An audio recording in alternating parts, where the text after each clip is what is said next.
Street Fighter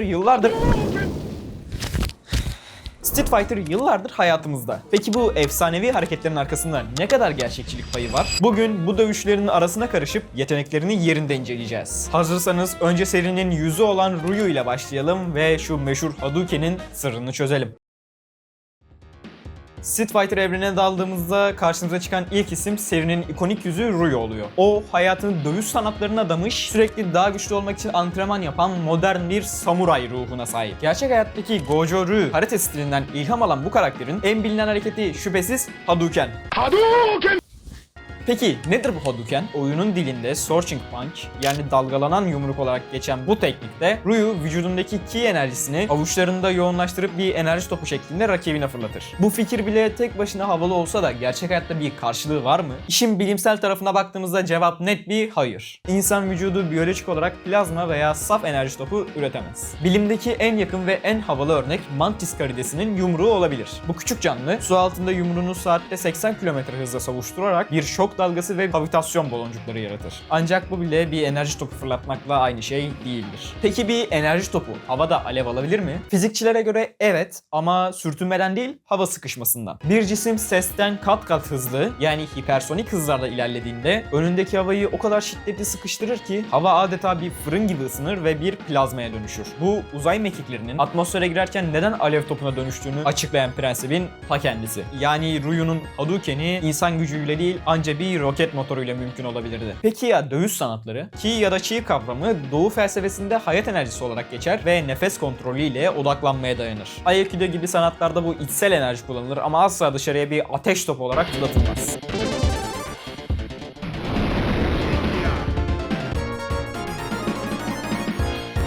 Teoriyle analize bir yere kadar. Gelin şu bir yere serelim.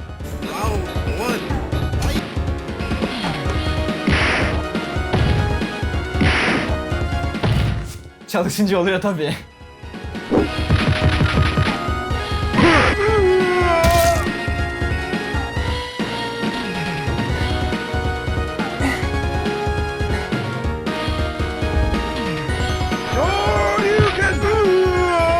You win. Perfect. Ryu'dan yediğimiz dayağın etkisini üzerimizden attığımıza göre serinin bir başka efsanesine, hatta dövüş oyunları tarihinin en önemli kadın karakterine gelelim. Chun-Li. 1991'de Street Fighter ile hayatımıza girdiğinde oyun dünyasındaki erkek egemen algısını o meşhur tekmeleriyle kırmıştı. Kendisi bir Interpol ajanı ve babasının intikamını almak için çalışan güçlü bir dövüşçü. Ama onu asıl efsanevi yapan hareketi hepimizin bildiği Spinning Bird Kick. Yani baş aşağı dönerek bacaklarını bir helikopter pervanesi gibi kullanıp rakibini patakladığı o akıl almaz hareket. Peki yer çekimi diye bir gerçek varken bu mümkün mü? Bilime danıştığımızda işler birazcık karışıyor. Bu hareketi yapmak için gereken fiziksel güç olimpiyat atletlerinin bile çok ötesinde. Açısal momentumu koruyarak o hızda dönebilmek ve bunu yaparken vücudu sadece karın ve bacak kaslarıyla havada tutmak insan anatomisinin sınırlarını zorlar. Asıl imkansız kısım ise yer çekimine karşı o pozisyonda asılı kalabilmek. Buna en yakın estetiğe sahip gerçek dünya örneği Brezilya kökenli capoeira dövüş sanatındaki akrobatik ve dönerek atılan tekmelerdir. Ancak capoeira ustaları bile bir anlığına havalanıp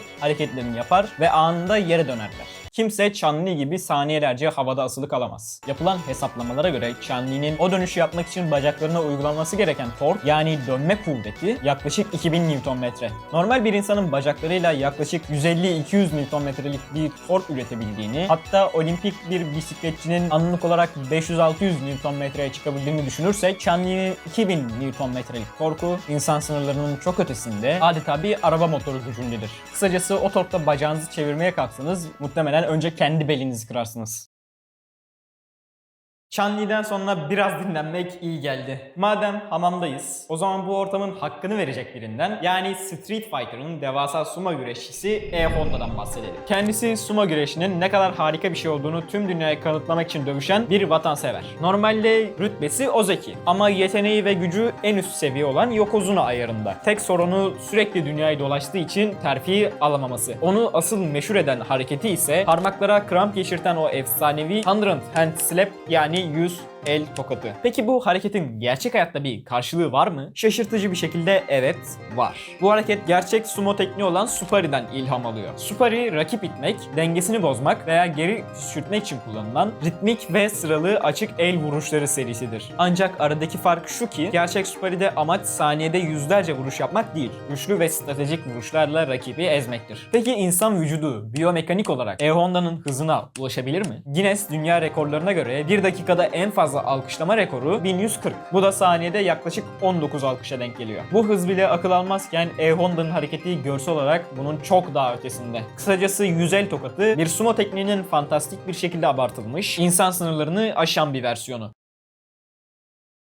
Sırada Street Fighter evreninin en garip, en acayip karakteri var. Yoga ustası Dalshin. Kendisi sadece esnekliğiyle değil, aynı zamanda ağzından alev püskürtme yeteneğiyle de tanınıyor. Ama asıl olayı dövüş sırasında kollarını ve bacaklarını normalinden 2-3 kat kadar uzatabilmesi. Peki insan anatomisi ve biyolojisi böyle bir şeye izin verir mi? Kemiklerimiz, kaslarımız ve tendonlarımız bu kadar esneyebilir mi? Cevap tabii ki hayır. İnsan tendonları kopmadan önce kendi uzunluklarının yalnızca %4 ila %8 arasında esneyebilir. Dalshin'in yaptığı %100'den fazla uzama ise anatomik olarak bir felaketle sonuçlanırdı. Gerçek hayatta hipermobilite gibi eklemlerin normalden daha esnek olduğu tıbbi durumlar mevcut. Ancak bu bile Dalshin'in yeteneğinin yanından bile geçemez. Vücudumuzun böyle bir esnemeye kalkışması ciddi yırtılmalara ve sakatlıklara yol açardı. Dalshin'in diğer bir olayı olan Yoga Fire'a gelirsek, bu da biyolojik bir yetenek değil. Bu sirk sanatçılarının kullandığı tehlikeli bir numara. Ağza alınan gaz yağı gibi yanıcı bir sıvının bir alev kaynağına doğru ince bir sis halinde püskürtmesiyle yapılıyor ve akciğer yanığı gibi ciddi riskler taşıyor. Aslında tıbbi olarak buna lipoid pneumoni deniliyor. Yani alevi değil, yakıcı yakıtın kendisini solumak ciğerlerde kimyasal bir hasara yol açıyor. Yani Dalshin'in yetenekleri tamamen kurgusal ama oldukça yaratıcı.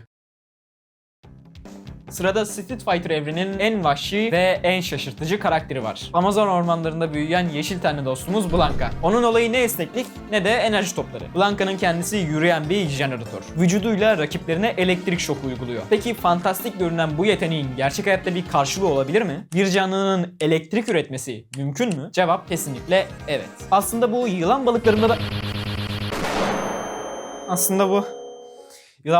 da olan bir şeymiş. Blanka'nın bu yeteneği biyolojik olarak mümkün olan tek fantastik hareket olabilir. Gerçek hayatta elektrikli yılan balığı vücudunda bulunan elektrosit adı verilen binlerce hücre sayesinde 860 volta kadar elektrik üretebilir. Bu hücrelerin her biri yaklaşık 0.15 voltluk minik bir pil gibidir. Ve seri halde bağlandıklarında ortaya devasa bir voltaj çıkartırlar. Yani Blanka'nın elektrik üretme konsepti biyolojik olarak tamamen bir gerçek. Elbette oyundaki gibi bunu kontrol edip bir saldırı aracı olarak kullanmak tamamen bir kolpa. Ama temelinde yatan bir gerçekçilik payı olması bile onu serinin en ilginç karakterlerinden biri yapıyor. Evet dostlar, zorlu ve aydınlatıcı bir araştırmaydı. Bazı şeyler denemeden öğrenilmiyor. Gördüğümüz gibi Street Fighter gerçek dövüş sanatlarından, biyolojiden ve fizikten ilham alıyor. Ama bunları alıp fantastik bir şekilde abartarak kendi efsanevi evrenini yaratıyor. Ryu'nun Hadouken'i imkansız olabilir. Chun-Li'nin yer çekimine meydan okuyan tekmeleri akıl almaz gelebilir. Ama E-Honda'nın hareketinin temelinde gerçek bir sumo tekniği var. Ve en şaşırtıcısı Blanka'nın elektriğinin temelinde yatan biyolojik bir gerçek var. Oyunun yıllar süren bu başarısı tam olarak bu yaratıcı abartısında yatıyor. Gerçeğe bir göz kırpıyor ama asla hayal gücünden taviz vermiyor. Bu arada yaptığım bir diğer araştırmaya göre bu videoyu izleyenlerin %80'i hala kanala abone değil. Bakın ben burada Ryu'dan dayak yiyorum. Blanka'dan elektrik çarpılıyorum. Siz bir tuşa basmayı çok görüyorsunuz. Ya en azından bir beğeni atın da yediğimiz dayak boşa gitmesin be. Neyse, bir sonraki videoda görüşmek üzere. Kendinize iyi bakın. Hoşça kalın.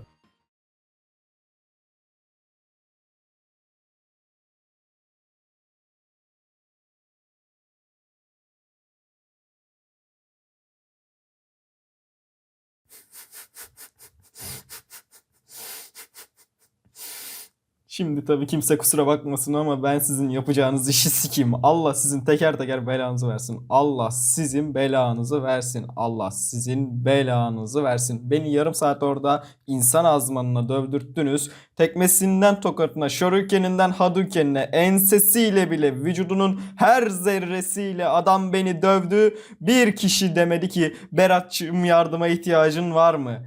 Adam arenadaki her şeyi benimle kırdı. Varilinden tahtasına, çöp kutularından heykellerine beni boğdu, boğdu, boğdu, duvara attı. Boğdu, boğdu, duvara attı. Çığlıklar, yardım çığlıkları, Allah'ın belaları. Bir kişi ve bir kişi. Ben bu kanalın sahibi değil miyim ya? Ben bu kanalın sahibi değil miyim ya? Bir kişi gelip de ne yapıyorsun sen burada demedi.